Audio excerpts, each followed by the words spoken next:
The Catholic Church is not merely a human organization, a society of like-minded individuals, or some kind of spiritual club that is there to support you on your faith journey if you need it. Rather, the Catholic Church is a profound communion of all believers in Jesus Christ, sharing in His very divine life. A 12th century mosaic here in the Basilica of San Clemente in Rome beautifully illustrates this point in an artistic meditation on Jesus' words at the Last Supper, "I am the vine, you are the branches." At the mosaic's center is the crucified Christ, but the cross on which He hangs is actually a tree, indeed a tree of life. Growing out from the roots and limbs of this tree is a network of branches that swirl around, reaching out to the whole world, drawing people of all walks of life into itself. We see priests, theologians, and saints, as well as peasants, a farm girl feeding her animals, and a shepherd with his flock. All are caught up into this communion with Christ, which is the church. The mosaic underscores how the journey with the Lord is not meant to be an isolated one, individuals forging their own path to God. The world is God's vineyard, Christ is the vine, and we are the branches. Jesus Christ is inviting us to share in that profound communion of life with Him through the Catholic Church.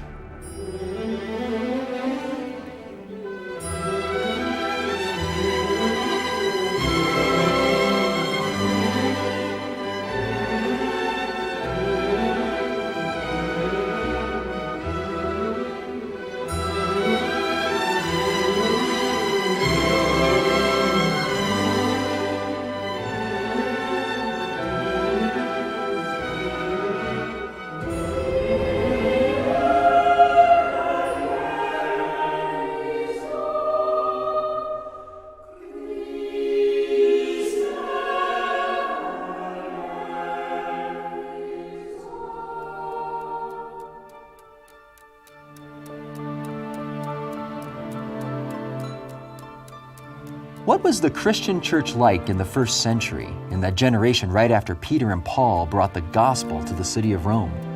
The period is shrouded in mystery, but there were some Christian leaders who left behind writings that give us a glimpse into the early church. For example, there was a man named Clement who was Bishop of Rome and successor to St. Peter near the end of the first century. From his writings, we see how important the unity of Christians was for the early church. Several times in his writings, Clement discusses the importance of harmony, of unity in the Christian church. And we could see this unity expressed in a number of ways. For example, Clement emphasizes the importance of the Christian community being united in its worship of God in the celebration of the Eucharist. He also discusses the importance of Christians being united in their following of the teachings of Jesus Christ. And he also underscores the importance of the local community being united under the authority of their bishop, the successor of the apostles. The Basilica of San Clemente is traditionally known as the site where St. Clement himself is buried. And the mosaic in this church beautifully expresses the kind of unity Clement wrote about, which is the kind of unity to which Jesus calls us today. I like to imagine Jesus reaching out to us through one of those branches in the mosaic, inviting us to share in the rich life of the vine, the unity of the church.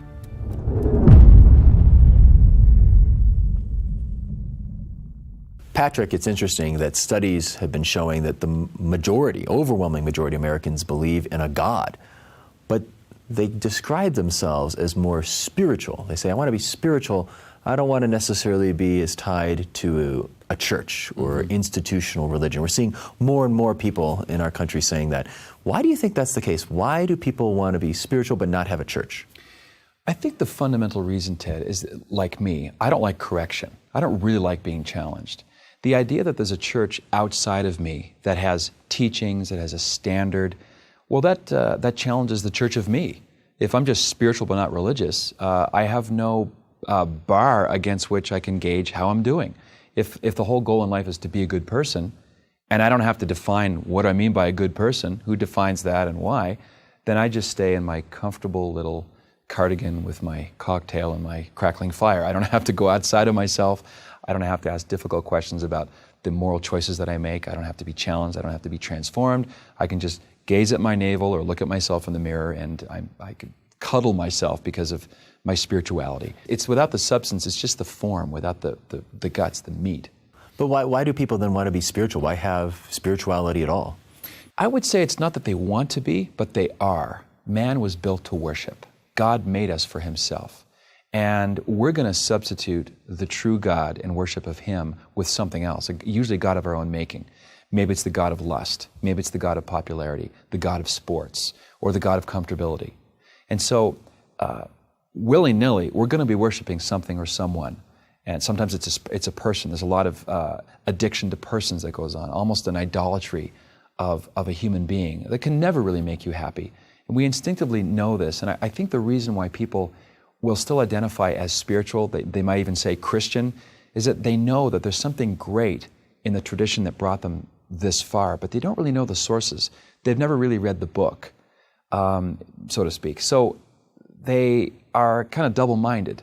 They want the benefits of religion per se, but they don't want the challenge. They don't want the steps to growth. They don't want the transformation. And if someone were to just come right out and say, I'm not spiritual at all, I don't believe in a God, that might be a step that's too far for some people, because deep down, most people know there is a God, and deep down they know that this God may be calling me to something. So I want to keep him, I want to keep a certain belief in God, call myself spiritual, but I want to set up certain boundaries. So if I can just say I'm spiritual, but I'm not a part of a church that's calling me to something, then I can kind of define for my own life and keep control over my life in the direction I want to go in with my life, as opposed to really hearing the voice of God and him calling me to a higher standard in my life. Yeah, it's very comfortable to stay living a half life where you're vaguely spiritual and you're trying to be that good person, and yet you have no way to chart your progress. You're going in a circle in a way. It's like wanting the Stanley Cup but not playing any games. You want the Olympic gold medal, but you don't want to have to wake up at 5 a.m. and work out. You don't want a coach saying, here's what you need to tweak, here's where you need to be encouraged to do better. And so ultimately, you're going to worship something or someone. And the great thing about the gospel is that the true God perfectly matches our deepest desires. And it's a desire that's not satisfied by anything in this life, which is why God gave us heaven, where we'll be basking in this beautiful mystery forever. What about a Christian who might say, you know, I have a relationship with Jesus, and I read the Bible, and I just want to have a personal relationship with Jesus, but I don't want to have a complicated church, you know, with bishops and popes and rules and catechisms. Why can't I just have a personal relationship with Jesus? The relationship with Jesus has to be, first and foremost, a relationship of teacher and student, of Savior and sinner. And it's not enough just to love Jesus and have a relationship with him. You have to obey him. He did teach things. He didn't just die on the cross and say nothing. He wasn't like a mime going through the motions and I wonder what he meant by that. No, he spoke. He founded the church upon Peter. Not upon Patrick, not upon Dr. Sri, upon Peter. That's the church he wants us to belong to. The Jesus and me idea is not found in the New Testament. St. Paul always talks about the church as the body, as the bride, as the community. Even you see this in the Old Testament. It's the people of God. It's not just Moses and God. In fact, when Adam was first created, he had a problem called aloneness. The solitude was not good for Adam, so God gave him the helpmate, his equal, his partner. And so from that fundamental community of man and wife, these expanding communities through Abraham, through David, through the prophets, and ultimately through Jesus point to a universal family context. We are saved, as blessed Pope John the 23rd said, we're saved like clusters of grapes.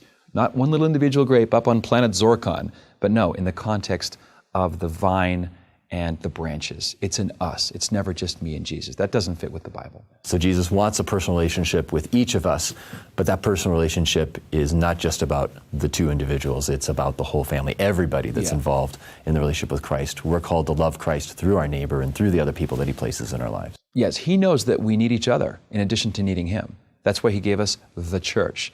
It's not Jesus with these millions of individual strings and he's somehow listening to all of them at once. No, the people on the other end can talk to each other. You know, heaven will be a community, a party, a bash, a banquet in which there's the host and the bridegroom and the party, but there's also the party goers. And that individualistic, sort of atomized, separate compartment idea. It doesn't fit with any of the sacraments. It doesn't fit with any of the vision that we get in the New Testament about the church as a group, as a community. But what about the early Christians? Couldn't they did anybody in the early church just say, well, I have a relationship with Jesus. I don't need to listen to this pope. I don't need to listen to this bishop. I could just believe my own things, and I can just interpret the Bible my own way. Did you ever find that in the first couple centuries of Christianity? Not at all. Ted, you can't find any evidence of anybody believing the Jesus and me idea in the early church. All the writings of the fathers of the church are echoes of the New Testament record. And that record is definitely, there's a church, it's visible, it has sacraments, it has a hierarchy, it has people you can go to get the final word where the idea of thus saith God can happen. It's called the Catholic Church. The contrary views of the church as somehow invisible or you don't need a pope or a bishop or a leader at all, totally foreign to the early church. They did what Jesus said we should do, like do this in memory of me, not write this or read this in memory of what I wrote. So as Jesus did by his example, so the church did. Another reason some people may want to push the church back and say, I just want to be spiritual, is that they look at the church and they see it's messy. They see sinners in the church, they see scandal in the church, and that's been there throughout the centuries. Why would I want to join a church that's full of a lot of sinners? It's always been full of sinners. Jesus chose sinners to be the apostles. The church has always been messy. It's always been a bit of a scandal. All the 12 apostles, except for John, abandoned Jesus. They ran away. Peter denied him 3 times. Peter, the impulsive, cowardly, the nerfiest apostle, is called by Jesus rock. He chooses the least reliable one to be the foundation of the whole church. Judas betrays him to his death. The church has always had sinners in it, starting with me. And I like to point out to people who ask that question, well, aren't you too a sinner? Aren't you in need of the same, source of strength? The answer, well, yes, if you're honest. There's areas of growth for all of us. But it would be a big mistake to leave Jesus and Peter because of Judas. The greatest advertisement for the Catholic Church is the saints. And the worst advertisement of the church are Catholics who don't want to become saints. It's important to judge medicine by people who take the medicine, not by people who neglect the medicine. So the question of the scandals of the church, it's real, but it's secondary to who is Jesus for you? He's asking you, who do I say that I am? What's your answer? And he's also asking you to follow him in his church, even a church that may have many spots of imperfection, people in leadership and people in weakness, but yet he's promised to be with the church. He's promised to be with Peter and those founding apostles and their successors throughout the centuries. It reminds me of something Jesus said to the apostles when he first was sending them out. He said, whoever receives you receives me, and whoever rejects you rejects me. Imagine if there was a Jew in the first century saying, hey, Jesus, I love you. I just want a personal relationship with you. I want to be spiritual with you, but I don't want your church. I don't want Peter's too rambunctious and nerfy, as you say. What would Jesus say? He'd say, well, to the extent you're rejecting Peter and my human instruments to bring salvation to the world and the gospel to the world, to the extent you reject them, you're rejecting me too. We don't want to make that mistake today. No, and look at, if a Jew is listening to Jesus in the first century, he comes from a millennial-long tradition of a temple, of worship, of a Sabbath, of rituals, of forms of worship that's beyond just being spiritual in my little room. No, Jews naturally belong to a people. They're God's people, God's chosen people. So Jesus extends this innate need to be with other people in the way he set up his church. And even though he used sinners like you and I, it's his church, and he gets to set the agenda for it. He gets to found it the way he wants. Why? Because he knows what we need. We need him to be present with us in our fallenness, in our weakness, in our proneness to making mistakes. And thank God for his grace.